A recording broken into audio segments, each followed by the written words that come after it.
बिस्मिल्लाहिर्रहमानिर्रहीम। नाज़रीन अस्सलाम वालेकुम। प्रोग्राम कानूनी नुक्ता के साथ आपका मेज़बान आमिर हाशमी हाज़िर खिदमत है। आज के मेहमान हमारे जनाब मुश्ताक अहमद मोल साहब, जो कि हमारे वकला में इंतहाई इज़्ज़त रिस्पेक्ट से आपके पास नवाजे जाते हैं। मुश्ताक मोल साहब अस्सलाम वालेकुम। वालेकुम अस्सलाम। कैसे हैं जनाब? खैरियत से हैं? मेहरबानी साहब। मोल साहब, फर्स्ट ऑफ ऑल तो आपको ज़ंजीटी पे वेलकम जनाब को। Thank you very much. तो दोस्तों सबसे पहले ये कि कब से आपने जनाब ने इब्तिदा की ला की जाना? मैंने मेरा लाइसेंस जो है जी जी as an advocate lower court, जी, वो 11 अप्रैल 89 का है जी। ठीक है। और फिर 2 साल बाद 5 मई जी। 1991 को as an advocate high court enrol हुआ। ठीक हो गया। और फिर 2008 में जी। As an advocate Supreme Court enrol हुआ जी। माशाल्लाह माशाल्लाह। तो उस वक्त से लेकर अब तक अल्लाह ताला का फजल है, जी, बड़ी कामयाबी के साथ वकालत भी कर रहा हूँ। ठीक है। और साथ जो न्यू जनरेशन है जी उनको पढ़ाकर जी, उनको आला मुलाज़मत भी दिला रहा हूँ। माशाल्लाह सर, इसमें कोई शक नहीं। अच्छा सर, ये एकेडमी का कब जहन में आया, अभी अब शौक बढ़ा जो है ना इस हवाले से? अकेडमी का मैं असल में जी पंजाब पब्लिक कमीशन में जी। लॉ ऑफिसर रहा हूँ 5 साल। अच्छा, लॉ ऑफिसर रहे हैं 5 साल, माशाल्लाह। थ्रू कंपटीशन मेरी वहाँ सिलेक्शन हुई थी। ठीक है बकायदा एडवर्टाइज पोस्ट हुई, उस पर हमने कम्पीट किया। ठीक है एक ही पोस्ट थी, ठीक तो है। मैं टॉप कर गया। माशाल्लाह तो माशाल्लाह। फिर वहाँ मेरी अपॉइंटमेंट हुई। ठीक है। तो वहाँ पंजाब पब्लिक सर्विस कमीशन के सिस्टम को वहाँ ने मैं देखा कि कैसे ये सारा सिस्टम चलता है। ठीक है। तो पब्लिक सर्विस कमीशन से तो फिर मैंने 5 साल बाद रिजाइन कर दिया जी। लेकिन मैंने साथ फिर आइडिया लिया कि ये जो पेपर एक डिफिकल्ट सिलेबस है, स्टूडेंट्स को बड़ी गाइडलाइन रिक्वायर्ड है इसमें। ठीक है। हालांकि स्टूडेंट बड़े कॉम्पिटेंट हैं जी। लेकिन उनको गाइडलाइन ना होने की वजह से वो बहुत सी परेशानियों में मुब्तला है। ठीक है। तो मैंने वहाँ से ये आइडिया लिया जी। और उनका सिस्टम देखा। ठीक है। और वो मैंने एक अपनी जो है मोल civil and judicial services academy के नाम से एक अपना इदारा बनाया। ठीक है, कहाँ पे?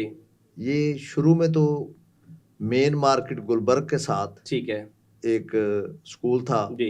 उसकी इवनिंग में हमने ले ली ठीक है जगह, ठीक है। कोई मामूली से रेंट पर। जी तो वहाँ काफ़ी देर ये रही। जी। वहाँ से फिर वो स्कूल वालों ने कहा कि जी आप खाली कर दें। ठीक है। तो मैंने कभी बतौर टेनेंट जी। कोई झगड़ा नहीं डाला लैंडलॉर्ड से। माशाल्लाह। जिसने कहा कि खाली कर दें उसे कहते हैं कि जी कोई महीना 2 महीने दें हमें, ठीक है। उसमें ताकि हमको मुतबादल इंतजाम कर लें जी। तो आपका छोड़ देंगे। बिल्कुल वो सही। भी एग्री हो जाते हैं। ठीक है। तो फिर वहीं मेन मार्केट के साथ एक और स्कूल था, ठीक है। वहाँ अकेडमी शिफ्ट कर ली। जी। लेकिन वो मुझे हाई कोर्ट से वहाँ मेन मार्केट जाना पड़ता था पढ़ाने के लिए। ठीक है। फिर वापस अपने ऑफिस हाई कोर्ट आना पड़ता था जी।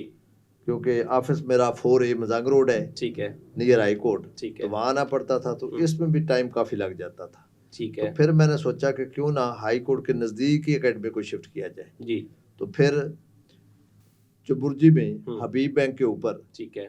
वहाँ इसको, वो भी एक स्कूल ही है, उसका भी इवनिंग टाइम में उससे हमने किराए पर ले ली। ठीक है। तो उस वक्त से अब वहाँ चुबुर्जी हबीब बैंक के ऊपर ही ये अकेडमी काम कर रही है। जी। तो माशाल्लाह बड़ा नाम है मोल साहब। मेरे ख्याल में कोई सुबह ऐसा नहीं होगा जहाँ पे जनाब के स्टूडेंट्स के नहीं होंगे, जजेस नहीं होंगे। शुक्र अल्लाह ताला का। जी। बलूचिस्तान में भी सिविल जजेस, एडिशनल सेशन जज मेरे स्टूडेंट्स हैं। ठीक है। KPK में भी हैं। ठीक है। सिंध में हैं। जी। पंजाब में तो है ही हैं। पंजाब में ऑलमोस्ट जो जी 50%, 95% 95% जी 95% सिविल जजेस और एडिशनल सेशन जजेस जो 2000 के बाद सिलेक्ट हुए। अच्छा, 2000 के बाद? जी, 2000 से पहले मेरी एकेडमी नहीं थी। ठीक है। जो 2000 के बाद सिलेक्ट हुए हैं जी, वो ऑलमोस्ट 95% उनमें पब्लिक प्रोसिक्यूटर्स, ठीक है, ADA, DDA, ठीक है, ADPP, DDPP, माशाल्लाह, DPG, माशाल्लाह, एडिशनल प्रोसिक्यूटर जनरल, वो मेरे स्टूडेंट्स हैं। माशाल्लाह मौल साहब, माशाल्लाह। ये देखिए आज हमें फ़ख्र हो रहा है कि हम जनाब को उसमें मदऊ किया, जनाब ने टाइम निकाला, वक्त निकाला जो है ना। बहुत मेहरबानी। अच्छा मौल साहब, सियासत में आने का कब शौक हुआ? मैं समझता हूँ कि जो वकला पॉलिटिक्स है जी, वो हर वकील के लिए लाजमी है। ठीक है। प्रोफेशन में रिकग्निशन के लिए और फिर मैं तो इलेक्शन लड़ता हूँ, मैं जो एक फ्री सर्विसेज देता हूँ जी बच्चों को पढ़ाने की, जी जो यंग लॉट है जी उनको यानी पढ़ाकर आला उहदों पर फैज करना, ठीक है और खुदा न खास्ता अगर कोई नहीं भी कामयाब हो सकता जी तो वो बड़ा कॉम्पिटेंट एडवोकेट बन जाता है। बिल्कुल सही उसकी वजह ये है जी कि अगर आपने LLB करके कंपेटिटिव एग्जाम में आप नहीं आए जी तो शायद ही आप CPC कभी उठा के देखें। बिल्कुल सही अगर देखें भी कि तो आप एक दो प्रोविजन पढ़ लेंगे जिन जो केस से रिलेटेड होंगी। ठीक है आप ओवरऑल CPC नहीं पढ़ेंगे, ठीक है ओवरऑल PPC नहीं पढ़ेंगे, कॉन्स्टिट्यूशन नहीं पढ़ेंगे, बाकी स्पेशल इफेक्ट नहीं पढ़ेंगे। जी तो ये सारे सब्जेक्ट्स अगर आप कंपटीशन का इम्तिहान देंगे जी तो आप एक एक सब्जेक्ट को शायद को 20-20 दफ़ा पढ़ लें, 10-10 दफ़ा पढ़ लें, 15-15 दफ़ा पढ़ लें, और वो जो पढ़ाई है, जो इल्म है, वो ज़ाया नहीं जाता। मसलन मेरे कई स्टूडेंट्स हैं जी कि वो सिविल जज नहीं हो सके, लेकिन उसी सिविल जज की तैयारी में तैयारी के बेस पर वो पहले चांस में एडिशनल सेशन जज हो गए, और उनके कुलीग जो सिविल जज हो गए थे वो स्टिल सिविल जज है। ठीक है तो वो उनका आगे 6-6, 7 साल, 8-8 साल एडिशनल सेशन जज का एक्सपीरियंस हो गया है, और वो अब सेशन जज बनने वाले हैं। तो इसलिए वो जो उनकी मेहनत थी ठीक है सिविल जज वाली वो जाया नहीं गई, एजुकेशन रहेगा नहीं जाती। ठीक है कई लोग जो हैं, कई दोस्त जो हैं, वो अगर सिविल जज नहीं हो सके तो आज वो DPG हो गए हुए हैं, ठीक है आज वो एडिशनल प्रोसिक्यूटर जनरल हो गए हुए हैं, जो भी कंपेटिटिव पोस्ट है। ठीक है तो मैं समझता हूँ जी कि ये कंपटीशन जो है जी ये हर जगह होना चाहिए, बिल्कुल सही, और फेयर कंपटीशन। अच्छा ठीक है। मसलन ये हाई कोर्ट की एलिवेशन है जी, तो एलिवेशन में भी उस वक्त तक मेरिट नहीं आ सकता, ठीक है जब तक जुडिशल कमीशन जो है, ठीक है, वो चीफ जस्टिस के रिकमेंड किए हुए कैंडिडेट्स का कम से कम 1 घंटे का इंटरव्यू ना ले, ठीक है, और 1 घंटे के इंटरव्यू को टीवी पर लाइव चलाया जाए, ठीक है, ताकि हम लोग भी बार में बैठकर, घर में बैठकर देखें कि ये जो जज साहब एलिवेट होने गए थे, इनको तो ये मामूली सा सवाल नहीं आया, ये तो मुझे आता था, ये तो उसको आता था, ये फलां को आता था। ठीक है।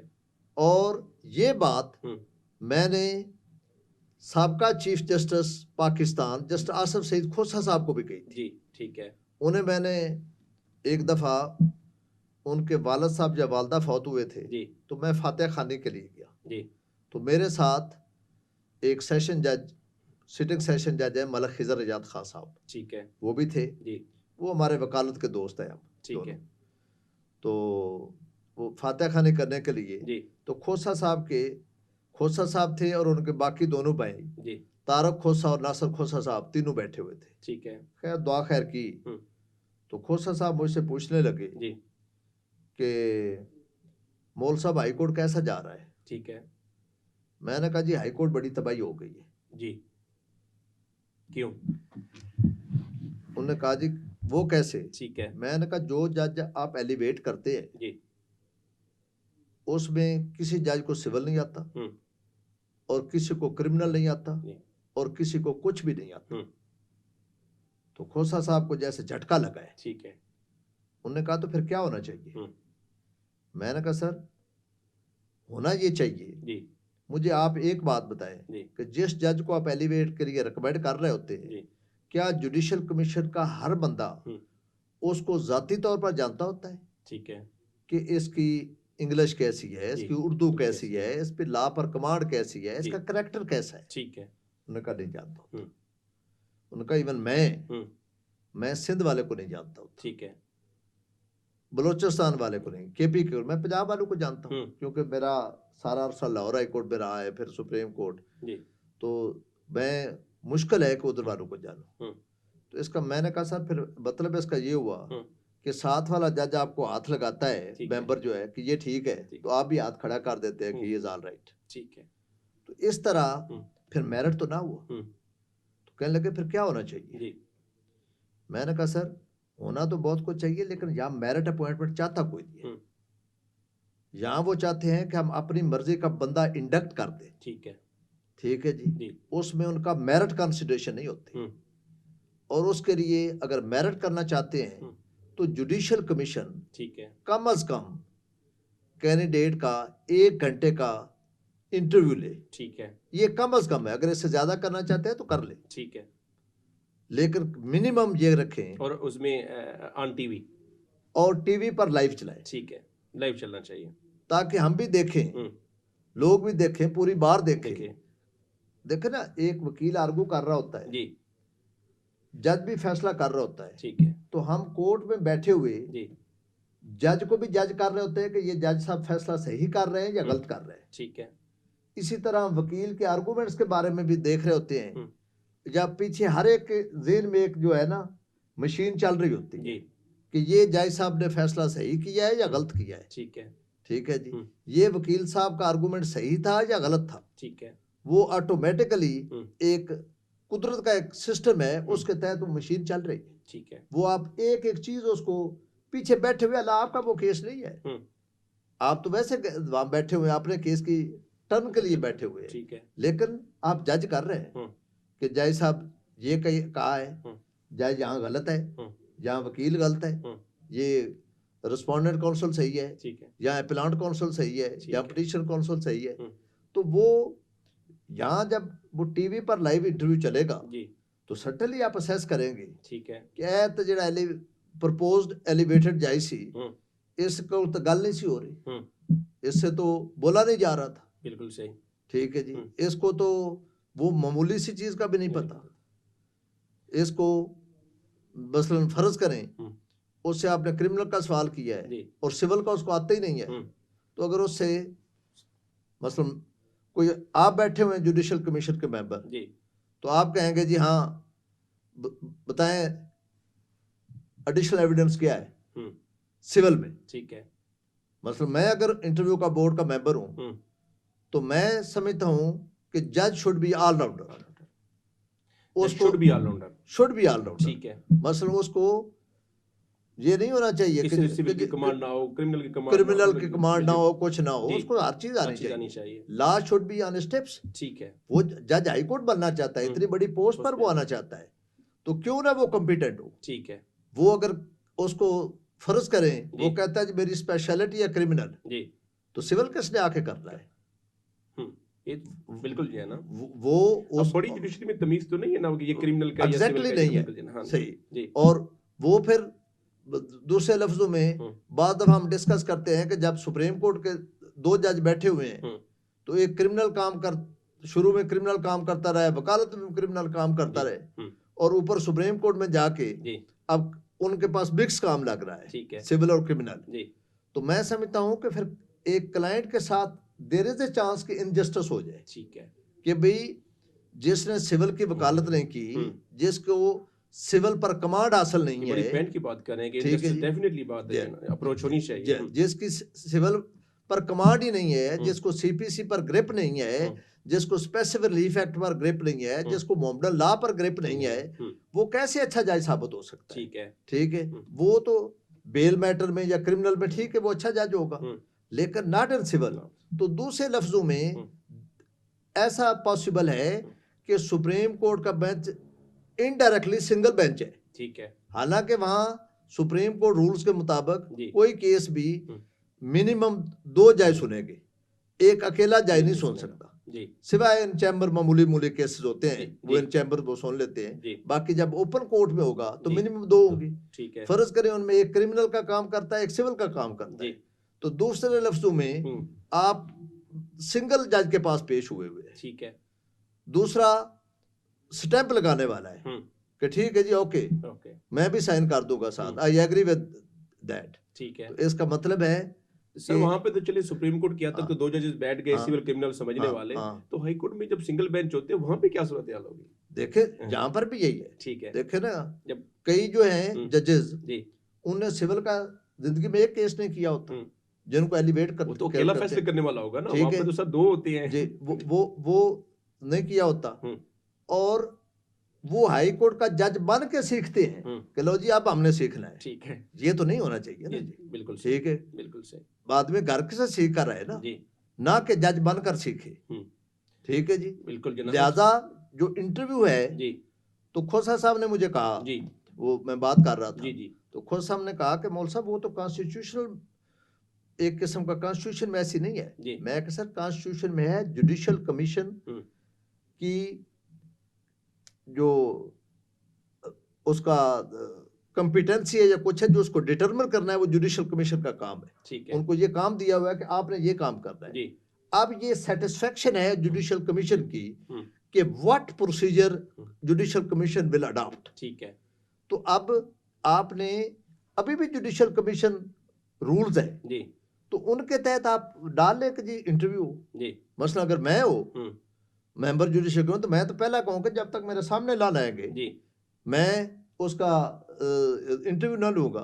मैं कैसे इस पर मोड़ लगा दूं कि ही इज ऑल राइट। ठीक है, पहले मुझे वो टेस्ट दे, मैं उससे क्वेश्चन आंसर करूं। ठीक है, अगर मुझे सेटिस्फाई करेगा तो मैं उसको रिकमेंड जरूर करूंगा, अगर नहीं सेटिस्फाई करूंगा तो मैं फेल करूंगा। कमाल है कि ठीक है, बिल्कुल सही। क्योंकि और खोसा साहब उस वक्त जी अभी उनसे पूछा जा सकता है ये बात कि क्या मैंने कही थी नहीं जी। खोसा साहब ने कहा कि फिर ये भी एक इल्जाम लगेगा जी कि किसी जुडिशियल कमीशन के मेंबर ने क्वेश्चन लीक कर दिए हुए हैं। ठीक है, किसी कैंडिडेट की आपस में तल्लक की वजह से।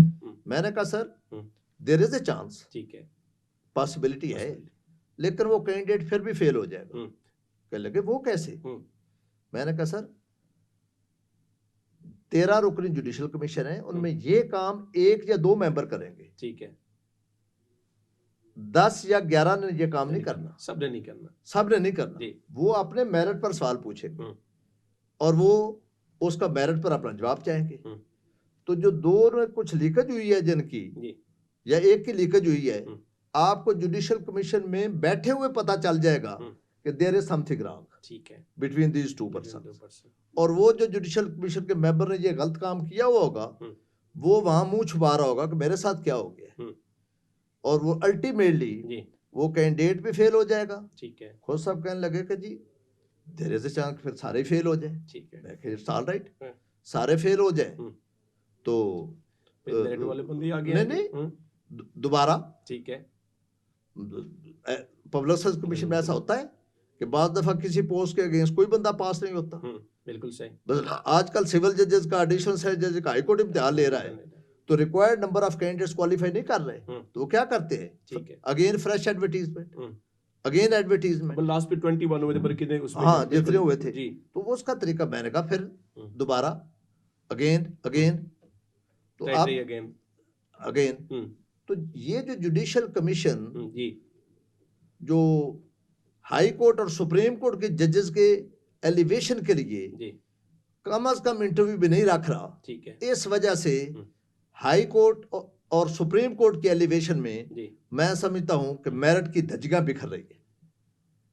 और सही है, और इस जो नेपोटिज्म अकरबा परवी जो रिश्तेदारों को अकोमोडेट करना, इसको कंडेम्ड करने का वह तरीका ये है कि कम अज कम जुडिशियल कमीशन उस कैंडिडेट्स को इंटरव्यू के लिए बुलाए। ठीक है, और अगर मैं समझता हूं कि ये प्रोसेस अडॉप्ट कर दें जी, और जो हाई कोर्ट के जजेस बनना चाहते हैं जी, खास रखते हैं जी, उनमें से 75% कहेंगे कि हमारा नाम ना भेजिए। ठीक है, क्योंकि वो समझते हैं कि हम इस काबिल नहीं है। ठीक है, वो चोर दरवाजे से तो हाई कोर्ट का जज बनना चाहते हैं। बिल्कुल सही, लेकिन मेरिट पर वो नहीं पूरा उतरते।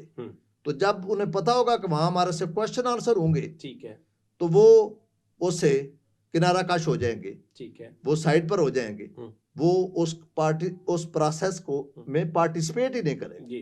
तो इसलिए लेकर खोसा साहब ने फिर मुझे कहा जी कि mister Mol ji I agree with you. ठीक है, मैं जाके ये बात करूंगा जो ऊपर अवानिकदार है। ठीक है, उसमें जाके ये बात करूं जब सब चीफ जस्टिस थे ना। अच्छा, उस वक्त खाली जज सुप्रीम कोर्ट थे और member judicial commission of Pakistan थे। ये उस वक्त की बात। ठीक हो गया।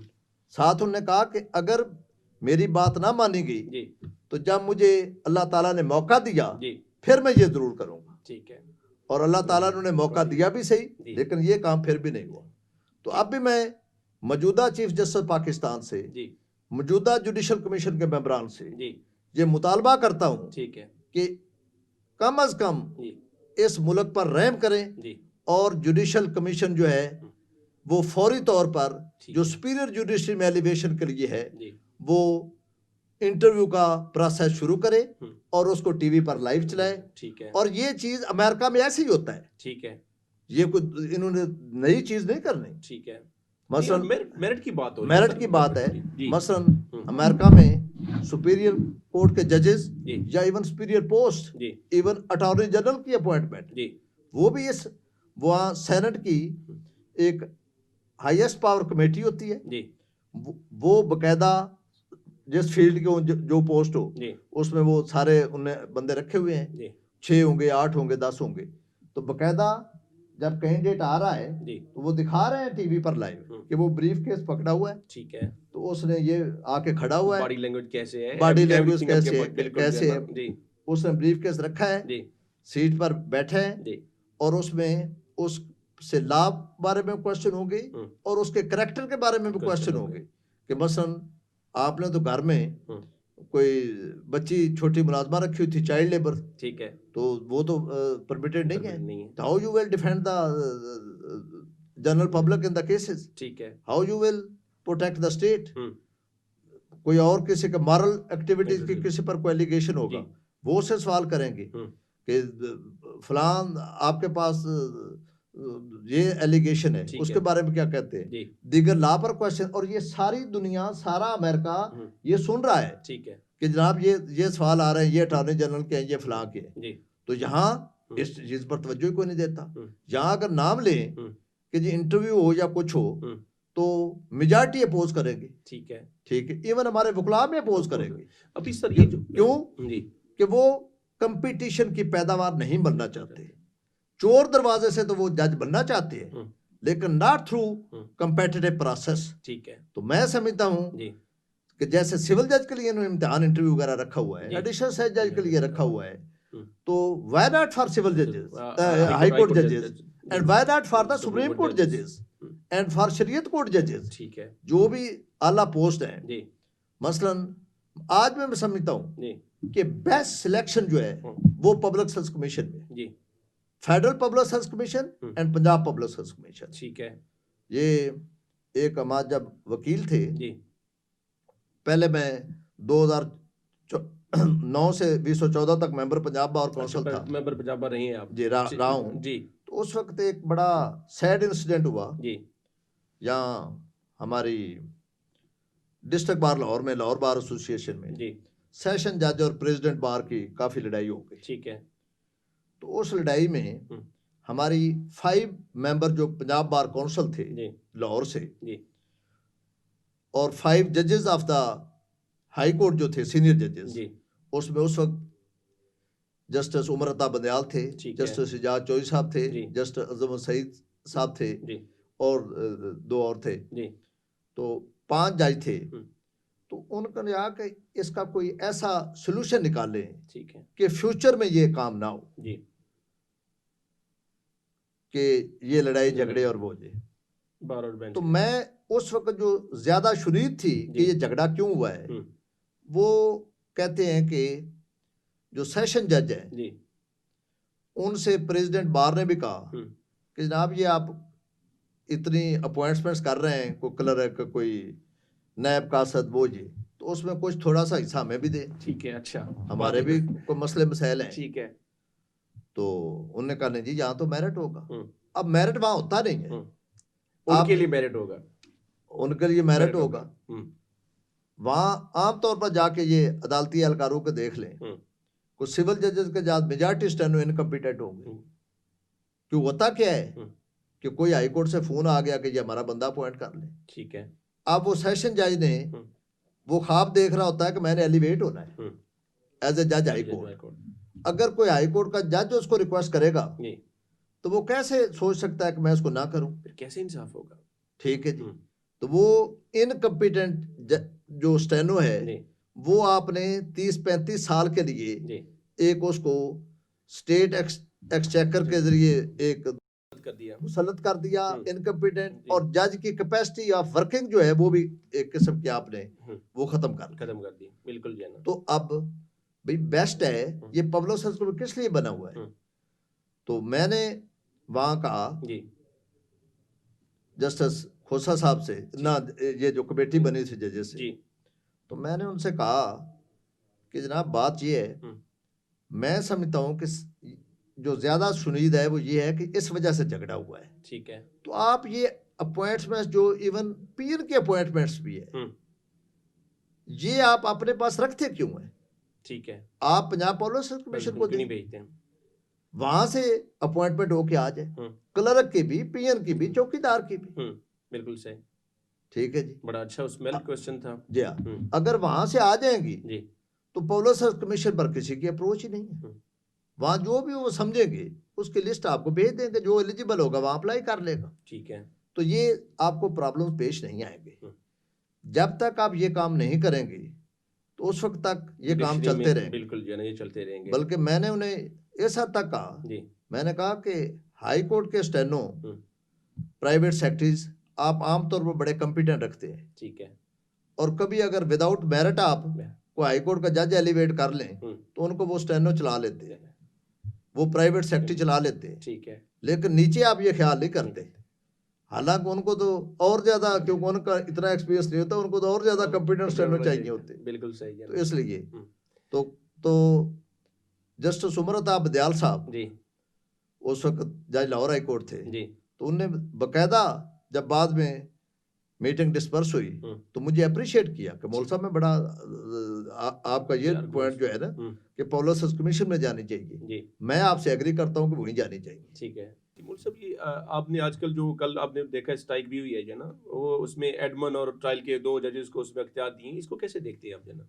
देखिए सर, बात ये है जी कि एक लेजिस्लेटिव आ गई और आई, ये अमेंडमेंट काफी पहले, ठीक है, कोई 1.5-2 साल की बात है जी, 17 में मेरे ख्याल में आई जनाब जी, 17 में आई। लेकिन उसके अंदर ही लिख दिया गया कि हाई कोर्ट इसको नोटिफाई करेगा कि with effect from such and such date it will become operative. ठीक है। लेकिन इससे कोई फर्क नहीं पड़ता कि वो सेम जज रहे या बदल जाए। ठीक है। मतलब आज किसी को आप एडमन जज लगाएंगे, 6 महीने बाद उसको बाद आप ट्रायल जज लगा देंगे, कोई कदगन तो नहीं है कि वो सारी उम्र एडमन जज ही रहेगा। ठीक है। और वो सारी उम्र ट्रायल जज ही रहेगा। ठीक है। जिस तरह आजकल सिविल जज कम जुडिशियल मजिस्ट्रेट है। ठीक है। तो एक आपने अवाने अदल में सारे सिविल जज बिठाए हुए हैं, कल को यहीं से एक ट्रांसफर करके तो आप जिला कचहरी भेज देते हैं। ठीक है। तो वो जुडिशियल मजिस्ट्रेट बन जाता है जी, और वहां से उठा के सिविल जज में ले आते हैं। ठीक है। तो वो सिविल जज रह जाता है। तो इसी तरह ये भी जो एडमन और ट्रायल जज की है वो ये सूरत हाल है। नहीं, क्या इंसाफ आप समझते हैं कि इस तरह स्पीडी इंसाफ होगा, मुयस्सर होगा? मैं समझता हूँ कि वैसे इन चीजों से कोई फर्क नहीं पड़ता। ठीक है। ठीक है जी। इसमें 3-4 चीजें स्पीडी जस्टिस के लिए जरूरी है जी। मतलब सबसे पहले कॉम्पिटेंट जजेस, पहला पॉइंट आपका बिल्कुल सही। ठीक है जी। Number 2 competent advocates. ठीक है, बिल्कुल सही। ठीक है, उनकी भी ग्रेपो जी। एंड थर्ड वन जी के प्रॉपर जो एक उनकी ग्रूमिंग है जी, जजेस की और वकला की, that is also very essential. ठीक है। मसलन हमारे पास कोई आए जी और कहे कि जी ये बेल है तो इसकी गारंटी दे दे। ठीक है, डन बेसिस पे कर ले, डन बेसिस पे कर ले पता भी होता है कि हो जाएगी। ठीक है। क्योंकि बस ललकारे का रोल है जी। अब 99% तो चांस है कि बेल हो जाएगी। ठीक है। लेकिन मैं सवाल ही नहीं पैदा उसका गारंटी दूं। ठीक है। क्यों नहीं दूंगा? एक पॉइंट भाई 1 पॉइंट अभी रहता है। ठीक है। ठीक है। और अगर खुदा न खास्ता खारिज हो ही गई तो बैर निकल के आपकी क्रेडिबिलिटी बाहर निकल के वो क्लाइंट भी बदतमीजी करेगा, पूरी बार सुन लेगी कि ये मिस्टर मोल के नकीवे गारंटी चुक ली है। देनी भी नहीं चाहिए, देनी भी नहीं चाहिए। बिल्कुल सही। और दूसरी बात ये है कि क्लाइंट भी एक किस्म का धोखे में आ जाता है। ठीक है जी, वो चाहता भी है सर वो। ठीक है जी, आजकल के उसमें जो चल रही है वो चाहता भी है, बिल्कुल ठीक है। ठीक है, लेकिन बात यह है कि अब अगर वही कॉम्पिटेंसी होगी, जी, मतलब अगर मुझे कोई कहता भी है तो डन बेसिस पे काम करें। डन पे से पिछले एक मेरे पास केस आया जी, बेल की, जी, तो अच्छा केस था, ठीक है, यानी फाइटिंग केस था, फाइटिंग केस था, जी, लड़ाई थी जी, दो पार्टियों की, दोनों पार्टीज को इंजरी सस्टेन हुई थी, ठीक है, जिसको हम कहते हैं कि क्रॉस वर्शन केस, जी, ठीक है जी। ठीक है, अब क्रॉस वर्शन केस में एक जनरली ये लॉ है जी, कि it is yet to be determined who is aggressor and who was aggressed upon, ठीक है जी, and this will be determined during the trial stage, ठीक है, and case is one of further inquiry, further inquiry, ठीक है जी, bail granted, bail granted, ठीक है, ये जनरल है। ठीक है, अब मुझे वो 10-20 लाख भी 324 की बेल के लिए देना चाहता था जी, लेकिन गारंटी, ठीक है, मैंने कहा गारंटी कोई नहीं है, ठीक है, पता नहीं जाने रंडी हो जाए, जाते ही डिसमिस हो जाए, ठीक है, मैंने तो अपनी मेहनत की फीस लेनी है, मुझे करना चाहते हो तो कर लो, ठीक है, मैं फीस में मैं आपको रियायत दे सकता हूँ, रूटीन की फीस में, मतलब मैं इतनी मांग रहा हूँ, आप उसमें से कोई कम करना चाहते हैं तो वो तो मैं मेरा इख्तियार है, लेकिन गारंटी में चाहे भावें 5 करोड़ भी दो फिर भी मैं गारंटी नहीं दे सकता। बड़ी बात है, बड़ी बात है मौल साहब, ये उसमें कम लोगों में देखा है, बहुत कम लोगों मैं ये काम नहीं करूंगा, ठीक है, आप जाते हैं तो जाए, खैर नहीं उसने मुझे एंगेज किया, ठीक है, चला गया, ठीक और है, बेल हो गई, नहीं वो बेल में काउंसिल तो जाके उसने और कर लिया, अच्छा, सर्टनली उसने कहा दिया होगा कि मैं करा दूंगा, लेकिन वो बेल मेरिट पर नहीं पहुंची, ठीक है, वो इसलिए नहीं पहुंची कि क्योंकि थोड़े बहुत वो मेरे जानने वाले थे जी, तो बाद में उन्हें जो जिस पार्टी पर वो 324 बेल लेकर आए थे ना, उन पर बाद में 302 का केस बन गया। अच्छा, वो 302 में कन्वर्ट हो गया, नहीं वो this was separate occurrence and that was separate occurrence, ठीक हो गया, ठीक है, लेकिन पर वो 302 में अब जब आ जाए तो 324 वाली तो खत्म ही हो गई ना एक किस्म की, सही बात है, ठीक है जी। अब जब वो 302 में बंदा अरेस्ट हो जाएगा तो फिर 324 में उनकी बेल हो भी जाए तो उनको फायदा ही कोई नहीं, बिल्कुल तो वो फिर अल्टीमेटली एक किस्म की इन्फेक्शियस हो गई, ठीक है, और वो भी डिसमिस और मर्डर केस में अरेस्ट हो गए। जी मौल साहब, उसमें कितनी इसमें जो रिपोर्टेड जजमेंट है जनाब की, जो सुप्रीम कोर्ट में, हाई कोर्ट में, सिविल में, क्रिमिनल में, ये जरा बताइएगा। सर मैं civil, criminal, service, constitutional allrounder हूँ, ठीक है, और इसमें मोर देन 100 जी मेरी रिपोर्टेड जजमेंट्स हैं, ठीक है, और 7000 से ज्यादा मेरे हाई कोर्ट के केसेस हैं, ठीक है, 7000 से ज्यादा, माशाल्लाह, और जो सुप्रीम कोर्ट के हैं जी वो 1000 से ज्यादा है, और इसमें civil, criminal, service, constitutional allrounder, माशाल्लाह, माशाल्लाह सर उसमें, और यही मैं समझता हूँ जी हर वकील को कि हर एडवोकेट को भी ऐसे ही होना चाहिए, ठीक है, और हर जज को भी ऐसे ही होना चाहिए। बिल्कुल सही जनाब, बिल्कुल। अच्छा मौल साहब, इसमें अब जरा सियासी भी गुफ्तगू कर लेंगे, क्या मैनिफेस्टो क्या है, क्या आप लेके आएंगे अगर इलेक्ट हो जाती हैं, वकला के लिए क्या करेंगे, बेंच और बार के लिए क्या करेंगे? देखें जी, क्या आइडियाज हैं आपके? जी पहले मैंने कहा जी कि सबसे हमारा जो मेन होना चाहिए जी ऑब्जेक्ट जी वो है कि हम कॉम्पिटेंट एडवोकेट्स पैदा करें, ठीक है, कॉम्पिटेंट जज पैदा करें, ठीक है, उसके लिए मैं साहब का 20 साल से पढ़ा रहा हूँ, ठीक है, और कभी मैंने उनसे कोई फीस का नहीं किया कि सलूट है सर, इतनी फीस देंगे तब क्लास में बैठेंगे, इससे काम नहीं लूंगा। उसी 7 वाली सीट पर वो जितनी फीस है वो उतनी को दे रहा है मेरी, 7 वाली फीस सीट पर उससे हाफ दे रहा है, और 7 वाली सीट पर फ्री बैठा, और किसी को कोई पता नहीं है, और किसी को कोई पता क्या बात है, ना जो फ्री भी होता है उसका भी मैं अपने आपके खुदा का मामला है, मेरा और खुदा का मामला, एडमिन ऑफिसर को और उस कैंडिडेट को मैं कह देता हूँ कि आप उनको कह दिया करो कि वो फीस मैंने मौल साहब को हाई कोर्ट में दे दी थी, ठीक है, तो वो मेरे से पूछता है जी उनकी फीस लप गई सी दोनों हाई कोर्ट, मैं कहता मुझे मिल गई थी, दैट्स ऑल। तो इसलिए तो मैं समझता हूँ कि ये पंजाब बार काउंसिल के भी रेगुलर क्लासेस जो वकला हैं, यंग वकला हैं जो या सीनियर वकला भी हैं और वो पढ़ना चाहते हैं, तो उसके लिए पंजाब बार काउंसिल को डेली की क्लास पंजाब बार काउंसिल में होनी चाहिए। ठीक है। और उसमें एक टाइमिंग हो को कम से कम 3-1 घंटे का। उसमें जो बेस्ट कॉम्पिटेंट एडवोकेट्स हैं और बेस्ट कॉम्पिटेंट जजेस हैं उनको वहाँ लेक्चर के लिए लाएं, वो लेक्चर डिलीवर करें। ठीक है। वो ताकि एक अच्छी जनरेशन पैदा हो। जी, पहला पॉइंट तो आपका ये इंतहाई अहम जनाब। जी जी। और जब तक ये काम नहीं करेंगे जी, उस वक्त तक ये जो आए दिन जजेस और वकला की लड़ाइयाँ रहती हैं जी, आप भी पढ़ते हैं, अखबारों में पढ़ते हैं, सही बात है, सोशल मीडिया पर भी देखते हैं जी।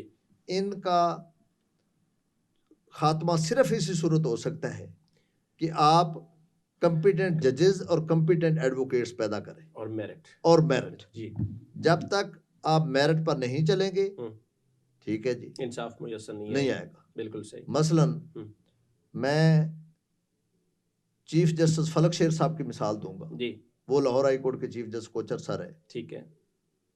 शायद ही कोई हाई कोर्ट का जज भी ऐसा हो जो उनको सिफारिश करे कि फलां सिविल जज का ट्रांसफर फलां कर दे फलां जगह से, और अगर उसने सिफारिश की है तो अगर हाई कोर्ट के जज साहब ने सिफारिश की है कि जनाब जज साहब को गुजरांवाला से लाहौर ट्रांसफर कर दिया जाए, ये हाई कोर्ट के जज की मैं बात बता रहा हूँ, बिल्कुल सही, कि उन्होंने अगर ये सिफारिश की है चीफ जज साहब को कि जी उनकी ट्रांसफर जो है लाहौर कर दें, उनका फलां बीमार है, फलां जो भी कोई है बात, तो ट्रांसफर तो हो गई है लेकिन हुई राजनपुर है। ठीक है जी। वो बजाय इसमें उसको लाहौर ट्रांसफर करने के चीफ जस्टिस फलक शेर साहब ने उसको राजनपुर ट्रांसफर किया। ठीक है। और अगर मुल्तान से किसी ने ट्रांसफर किया है कि जी मुझे खानेवा लगा दें, तो उसकी रावलपिंडी ट्रांसफर हुई है। तो ये माना क्यों किया? अगर ना करते फिर देन जी ट्रांसफर होगा, उसमें माना क्यों किया अभी ट्रांसफर करना है? तो वो क्या मजबूरी बनी? दूसरे लफ्जों में वो उस जो जज जो स्वार बेसिकल तो पीछे सिविल जज ही है ना, या एडिशनल सेशन जज है जो या सेशन जज है जो स्वारिश, ताकि नाज़रीन को वो रूट पता चले। जी जो जी वो बेसिकली साथ उसको पेनलाइज भी करना चाहते थे। ठीक है, कि भाई आसानी के लिए कर रहा है ना, तो उसके लिए और मुश्किल हो, और मुश्किल कर, ताकि दोबारा कोई सिफारिश ना, बिल्कुल सही। तो असल यानी ये था कि फिर पीछे मोरिक वजह ये थी, ये भी थी जी। तो इसलिए आपको बहरहाल जब अल्लाह ताला सीट दे जी, तो उस वक्त आपको फिर ये सारी चीजें जी आपको ऑब्जर्व करनी चाहिए कि मेरिट हो। ठीक है। हाँ, आसानियां पैदा करनी है तो सबके लिए इकट्ठी करें ना, बिल्कुल सही, मेरिट तो सबके लिए, उसमें पिक एंड चूज ना करें जी, कि भाई एक की तो कोई वालदा बीमार है तो उसको तो आपने किसी के कहने पर ट्रांसफर कर दिया जी, लेकिन दूसरे के भी कोई ऐसी है तो उस बेचारे का नहीं किया जाना। तो फिर या हर एक को सिस्टम में लाए और हर एक को पैमाना है, बिल्कुल सही जनाब। There should be no discrimination. अच्छा सर, उसमें अगला मैनिफेस्टो वकला के लिए जैसे आजकल की चल रही है जी। अब जो यही आपने एडमन जज और ट्रायल जज वाला पूछा जी, तो मैं समझता हूँ कि एडमन और ट्रायल से तो कोई फर्क नहीं पड़ेगा, ठीक है, कि वो कर दें या वो कर दें जी, ठीक है। लेकिन ये जो अमेंडमेंट आई है जी, उसमें कई चीजें मसलन 711 जी उनने खत्म कर दिया है कि it will be a ground in the written statement. ठीक है। आप जो सेपरेट और इंडिपेंडेंट 711 की एप्लीकेशन देते थे वो नहीं है। अच्छा, अब साथ जवाब दावा देंगे जो ना, जवाब दावे के अंदर ही मेंशन कर दें, ठीक है। लेकिन साथ उन्होंने कहा है कि मेंटेनेबिलिटी कि वो जज डिटरमिन करेगा। अब क्वेश्चन ये है जी कि मेंटेनेबिलिटी तो असूलन जज को उस वक्त करनी चाहिए जब उसके पास पिटीशन गई है। इवन उसको नोटिस जारी करने से भी पहले उसको मेंटेनेबिलिटी अगर मेंटेनेबल है तो नोटिस टू द रिस्पोंडेंट करे, बिल्कुल सही। अगर नहीं है तो क्यों रिस्पॉन्ड कोई नहीं करे। हाँ बिल्कुल, उस वक्त उसको जी, मेरी एक दफा जस्ट आसिफ सईद खोसा साहब से डिस्कस हुई थी जी, तो वो कहने लगे कि ये जो टर्म है ना कि प्री एडमिशन नोटिस, ठीक है, to the respondents, High Court में भी तो ऐसे है ना? हाई कोर्ट में भी है। जी जी, इसका मतलब ये है कि जज साहब ने फाइल नहीं पढ़ी हुई। ठीक है जी, बिल्कुल सही। विदाउट पेरूजिंग द फाइल जज साहब जान छुड़ाने के लिए ये लिख रहे हैं कि pre admission notice to the respondents. ठीक है भाई, या एडमिट है या डिसमिस इन लिमिनी है। ठीक है, ठीक है जी। ये जो प्री एडमिशन नोटिस की टर्म है, इसका मतलब है कि जज साहब ने फाइल को नहीं देखा हुआ, उन्होंने कहा कि चलो एक दफा तो नोटिस करो ना, दूसरी दोनों पार्टियां आ जाएंगी तो फिर देख लेंगे, सुन लेंगे, बढ़ती जाती है। ठीक है जी, और इससे पेडेंसी बढ़ती है, दीगर काम बढ़ते हैं, तो फिर इंसाफ का तकाजा भी तो ना हुआ ना सर, इंसाफ का तकाजा भी ना हुआ। बिल्कुल जी ना, ठीक है जी। यानी यहाँ मेरिट को देखता कोई नहीं है।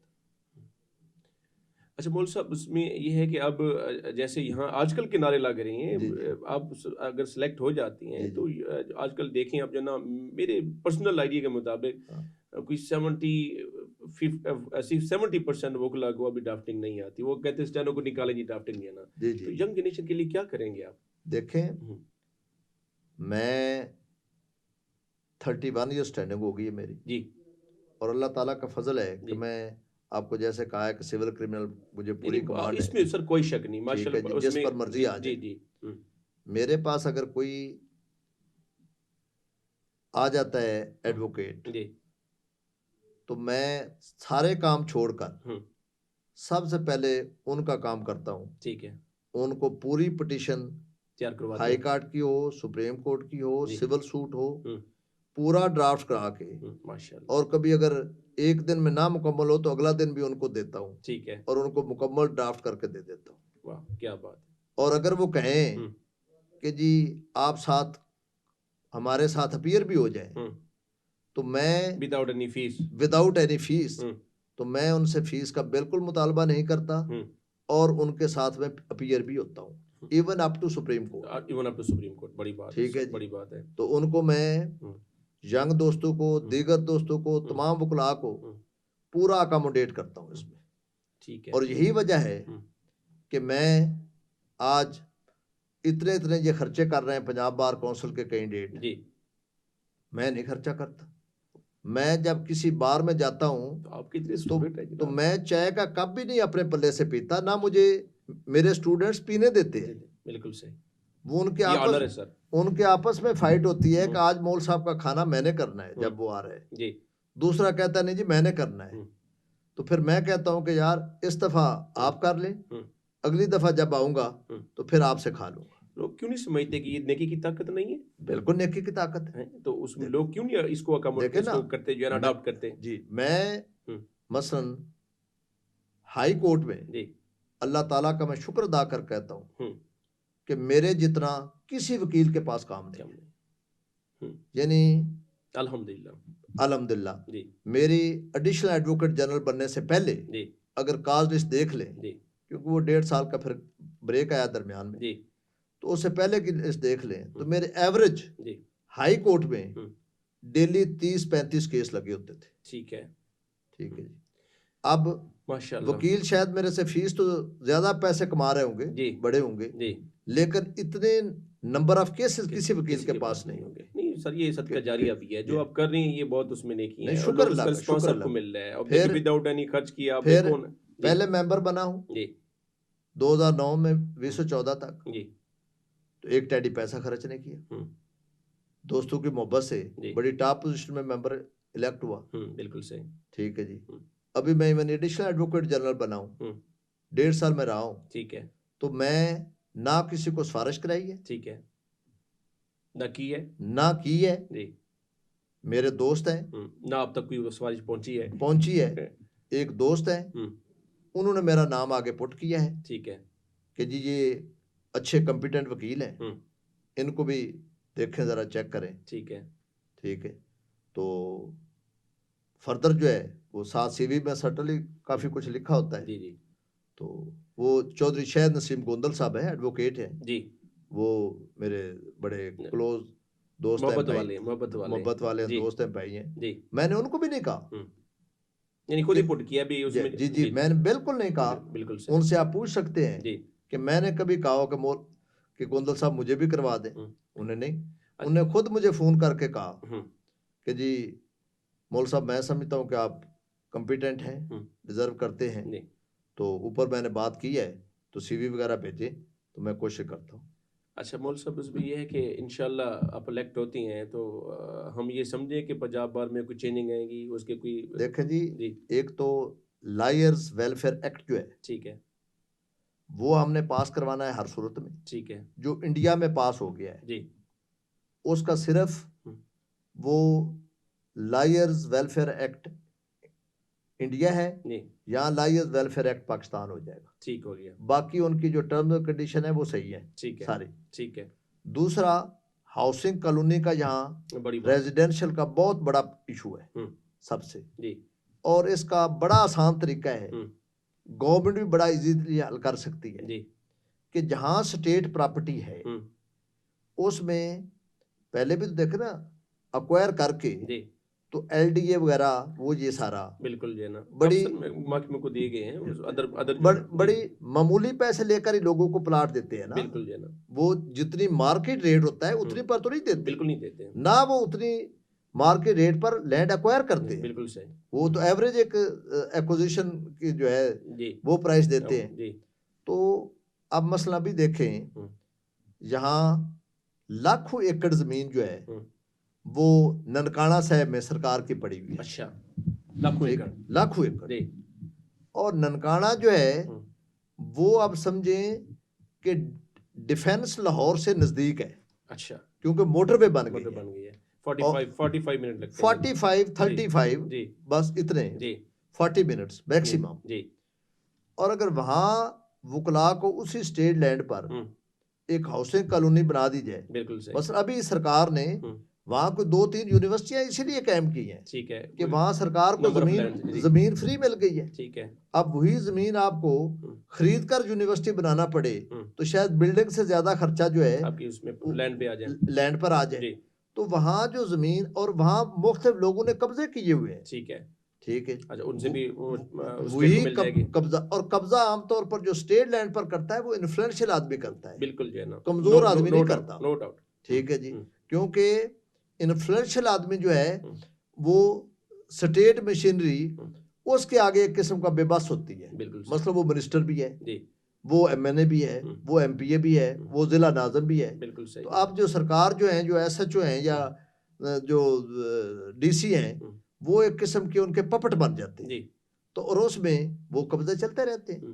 बिल्कुल सही है ना जी। मैंने जब एडिशनल एडवोकेट जनरल में मैंने कम अज कम कोई, अभी भी जाकर रिकॉर्ड चेक किया जा सकता है, मैंने अपने लेटर्स के तहत कम अज कम कोई 1 लाख एकड़ जमीन जो है वो पंजाब में सरकार को कब्जा वापस कराया है, ठीक है, ठीक है जी, और जो इलीगल ऑक्यूपेंट्स थे उस पर विदाउट देयर एंटाइटलमेंट, ठीक है, तो जब मैं केस जीता था जी, या कोई हाई कोर्ट से केस जीता होता था तो ऊपर सुप्रीम कोर्ट ने स्टे भी नहीं किया और हाई कोर्ट की जजमेंट इंप्लीमेंट भी नहीं, तो मैं एक लेटर लिखता था, ठीक है, senior member Board of Revenue, deputy commissioner, secretary to CM, ठीक है, कि ये स्टेट लैंड है, इस पर ये बंदा इलीगल ऑक्यूपेंट है और इसके खिलाफ केस हो चुका है, ठीक है, और सुप्रीम कोर्ट में जस्ट पेंडिंग है, उसमें स्टे नहीं हुआ जी,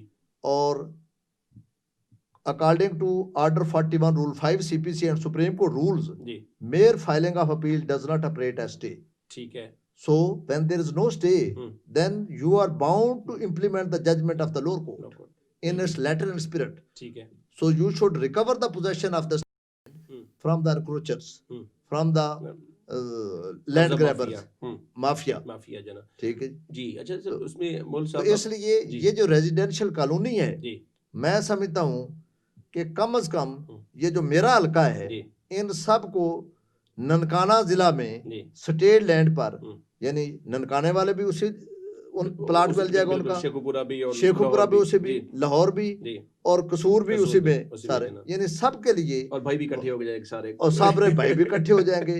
इनके लिए मैं ननकाना में पूरी स्ट्रगल करूंगा कि एक रेजिडेंशियल कॉलोनी बड़ी अच्छी और कम से कम कोई 1 कनाल का प्लाट हर वकील को मिले माशाल्लाह, और उसमें अपना वो मकान बनाए और वो एक अलग ही दुनिया होगी हमारी। बिल्कुल सही बात। तो इंशाल्लाह ताला इंशाल्लाह इसमें कामयाबी होगी। जी जी। बल्कि यहाँ पे लास्ट पे चैम्बर जिस तरीके से हमारे वोकला कम्युनिटी को मिलते हैं, जी जी, लास्ट पे ये जब सेशन कोर्ट में यहाँ से ट्रांसफ़र हुआ, जी जी, हमारी काफ़ी सारी कम्युनिटी जाके ऐसे कब्जे कर रही थी। मैं खुद, मेरे लिए बड़ी ये अजीबोगरीब सिचुएशन थी, ये किसी कर रहे हैं ना। मैंने आज तक मुझे कोई एक जगह भी कब्जे की उसमें नहीं मिली। ये अभी अलाट हुए जुडिशल कम्प्लेक्स में, मैंने एप्लीकेशन दी, मुझे 11 नंबर कमरा अलाट हो गया। अब इस हवाले से अलाटमेंट के वाले से क्या कहेंगे? देखें बात ये है जी, वो सेशन कोर्ट में जो चैम्बर बने जी, मैं समझता हूँ कि बड़ी तबाही हुई उसमें कि इवन वॉशरूम बंद कर दिए गए। ठीक है जी। ये नीचे अब जिस बिल्डिंग में वॉशरूम नहीं होगा वो क्या बिल्डिंग रह जाएगी? ये क्या सर, क्या मेंटालिटी है? अब हुआ क्या जी, ये सबसे पहला गलत काम जी, उस वक्त की कैबिनेट जी, हमारी बार की सदर सेक्रेटरी उन्होंने किया। ठीक है। अगर वो सिंपल प्रिंसिपल लेते कि लियाओ जी सारियां ने पर्चियां पा लो और कुरानंदाजी कर लो, ਉਹਦੇ ਵਿੱਚ अपने नाम ही शामिल कर दे। अब उनने क्या कहा, उन्होंने इसलिए किया कि हो सकता है हमारी पर्ची जो है वो 3rd फ्लोर पर निकल है, हमारी बैक पर निकल है। ठीक है जी, या निकले ही ना, ये भी हो सकता है। तो क्यों ना हम फ्रंट पोर्शन ले, हम जो सदर हैं हमारा राइट है कि हम तो फ्रंट पर ले, हालांकि कोई राइट नहीं है उनका। ठीक है, ये सरकार ने उनको बना के दे दी है। जिनकी नहीं है चैम्बर, जिनको उसमें बिल्कुल यंग है या कोई ओल्ड है, जिनकी होना ये चाहिए था वो जी बेस्ट, यानी वो पार्किंग पर भी कब्जे हो गए, वॉशरूम डिमोलिश कर दिए गए, लिफ्ट वाली जगह भी कब्जे हो गए, लिफ्ट वाली जगह पर भी कब्जे हो गए, बारों में कब्जे हो गए। सिंपल ये था। और उसमें जुडिशरी ने अपना रोल अदा नहीं किया। ठीक है, यानी चीफ जस्टिस को भी चाहिए था, ठीक है, सेशन जज लाहौर को भी चाहिए था, ठीक है, और सिटिंग बार जो थी कि ये सारे अप्लाई कर दो, जो भी रेलेवेंट बंदे हैं, जो भी एडवोकेट्स हैं, आफ्टर स्क्रूटनी आपके बोला, आफ्टर स्क्रूटनी उनकी कुरानंदाजी कर लो। ठीक है जी। वो सेशन जज साहब पर्ची पकड़े जाते, आपको कह देते कि इसे ड्रा कर दे, मुझे कह देते, किसी बच्चे को कह देते कि ये पर्चियां निकालते हो, जिस चीज का नंबर जितने मसलन 800 वहाँ कमरे हैं तो 800 पर्ची डाल देते, तो साथ नाम भी डाल देते। तो उसमें जिसकी जो पर्ची निकल आती, मतलब जिसका सबसे पहला नंबर मिलता, पर्ची निकलती, उसको कमरा नंबर 1 दे देते। ठीक है, जिसकी दूसरी पर्ची निकलती उसको कमरा नंबर 2 दे देते। रूल एंड रेगुलेशन होते उसमें। एग्जैक्टली, बिल्कुल। और वो वॉशरूम भी कायम रहते, वो पार्किंग भी कायम रहती। अब क्या उस वक्त के चीफ जस्टिस ने ये जो इतनी गड़बड़ हुई उसमें कोई एक्शन लिया? कोई नोटिस लिया?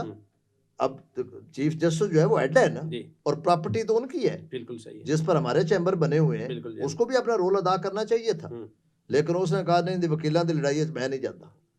यही हाल सेशन जज का हुआ। तो फिर कब कैसे फैसले होंगे, फिर कब मेरिट आएगा, कब इंसाफ होगा? ठीक बात है। हालांकि उस वक्त सबसे पहले गलती मैं पहले कह रहा हूं कि सदर सेक्रेटरी वगैरह ने की। सदर सेक्रेटरी को उस वक्त सिंपल कहें जी मेरिट, उसमें चीफ जस्टिस को भी कॉन्फिडेंस में ले लेते, उसमें सेशन जज को भी कॉन्फिडेंस में ले लेते, खुद भी शामिल हो जाते, बार एंड बेंच दोनों आपके पास मिलके और होना सिर्फ एक ही था प्रिंसिपल, और कोई तरीका ही नहीं था। मेरिट एंड थ्रू ड्रा, कुरानंदाजी, बिल्कुल सही। जिसका जो नाम निकलता, जिस जगह निकलता, वो वहां जाता। जी मौल साहब, उसमें ये है कि अब पाकिस्तानी के हवाले से क्या पैगाम देंगे कि उसकी यूनिटी के लिए क्या पैगाम देंगे, मैसेज देंगे? देखें, पाकिस्तान की यूनिटी जो है जी, उसमें मैं समझता हूँ जी कि फौज का जो इदारा है जी वो बड़ा इम्पोर्टेंट है। ठीक है, उसको हमने मजबूत रखना है। ठीक है, मसलन आज अगर खुदा न खास्ता फौज कमजोर हो जाए जी, तो क्या आप समझते हैं कि बलूचिस्तान जो है वो कायम रह जाएगा पाकिस्तान के साथ, बिल्कुल सही, या ये कराची हैदराबाद कायम रह जाएगा। मेरा ख्याल में शायद अगर फौज कमजोर हो जाए तो दूसरे दिन बलूचिस्तान के 10 टुकड़े हो जाएं और पाकिस्तान से अलग हो जाए। बिल्कुल तो सही। इसलिए जो इदारे हैं हमने इदारों को मजबूत करना है, शख्सियत को नहीं, शख्सियत को नहीं। और ये सिर्फ मेरिट पर ही हो सकता है। ठीक हो गया। इस तरह हमारी अदलिया है, अदलिया में भी जब तक मेरिट नहीं होगा तबाही मचती जाएगी। जब मेरिट लाएंगे तो सब ठीक हो जाएगा। आप यानी कि ये चाह रहे हैं कि पूरी कौम को ये पैगाम है कि आप उसमें अपने हक पे डटे रहें, अपने हक पे डटे किसी रहें, के हक को ना दे, किसी के राइट को ना देखें, किसी का राइट स्नैच ना करें, ठीक है, और अपना हक किसी को लेने ना दे जाना। मसलन मैंने यहाँ ये क्रिमिनल प्रोसिक्यूशन एक्ट आया 2006 में, तो उसमें परवेज इलाही के दौर में सारे वो additional prosecutor general, deputy prosecutor general, ADPP, DDP सियासी सिफारिशें भर्ती कर रहे थे। और उस भर्ती में मतलब उसका वक्त का प्रोसिक्यूटर जनरल चौधरी मुश्ताक अहमद खान साहब थे, हमारे एडवोकेट, कुछ अरसा फार्मर जज लाहौर हाई कोर्ट भी रहे, और उस वक्त के वहाँ सेक्रेटरी थे। तो इतनी करप्ट प्रैक्टिस के तहत उस वक्त अपॉइंटमेंट्स हुई थी कि एडीपी भी लगना है तो कोई 2 लाख दे के लग रहा है, तो कोई 4 लाख दे के लग रहे हैं। तो मैंने चैलेंज कर दिया, ठीक है, कि ये पॉलिटिकल अपॉइंटमेंट्स इलीगल है, ठीक है, और these post should be filled up through Punjab Public Service commission. और ये सेक्शन 7 है क्रिमिनल प्रोसीजर एक्ट का, उसके अंदर प्रोवाइडेड है, ठीक है, कि these appointments will be made through Punjab Public Service commission. क्या बना फिर? वो रिट लगी, ठीक है, जस्टिस उमर अता बंदयाल साहब के, ठीक है, आज सुप्रीम कोर्ट के, आज को सुप्रीम कोर्ट के। तो उसमें मैं पेश हुआ, केस का टाइटल भी मुश्ताक अहमद मोल वर्सेस गवर्नमेंट ऑफ पंजाब है, ठीक है, यानी अपने पर्सनली उस पे, जी पर्सनली मैंने किया जी। और हालांकि मैं नहीं बनना चाहता था, मेरा कोई टारगेट नहीं था, लेकिन अब लोगों की उसकी फलाह के लिए, भलाई के लिए। तो जब मैंने रेट पिटीशन फाइल की तो चौधरी मुश्ताक अहमद खान उस वक्त प्रोसिक्यूटर जनरल ने ओपन कोर्ट में मुझे कहा कि मोल साहब आप रेट वापस ले लें, आपको एडिशनल प्रोसिक्यूटर जनरल के ऑर्डर अभी दे देते और दीगर जो हैं कोई एडीपीपी भी 2-3 सीटें ले लें, कोई डीडीपीपी के दे लें, आपके जो साथ एसोसिएट है उनको भी अकोमोडेट कर देते हैं, तो आप रेट वापस ले लें, ठीक है। मैं कहा नो, मैं तो मेरिट पर इसका डिसीजन कराऊंगा, नो कम्प्रोमाइज ऑन मेरिट, और ना मैंने रिश्वत लेनी है इस तरह, ना दी है ना ली है। और ultimately justice Umar Ata Bandial accepted my writ petition and issued direction that these appointments should be made on merit through Punjab Public Service Commission. अब जिस दिन चीफ जस्टिस उमर अता बंदयाल साहब का जब वो जज सुप्रीम कोर्ट बने थे रेफरेंस था, तो शायद उस दिन रेफरेंस उनका कम था, शायद मुश्ताक मोल का नाम सबसे ज्यादा लिया गया।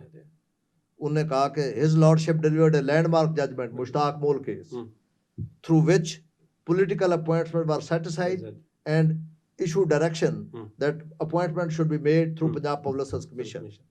ठीक है जी।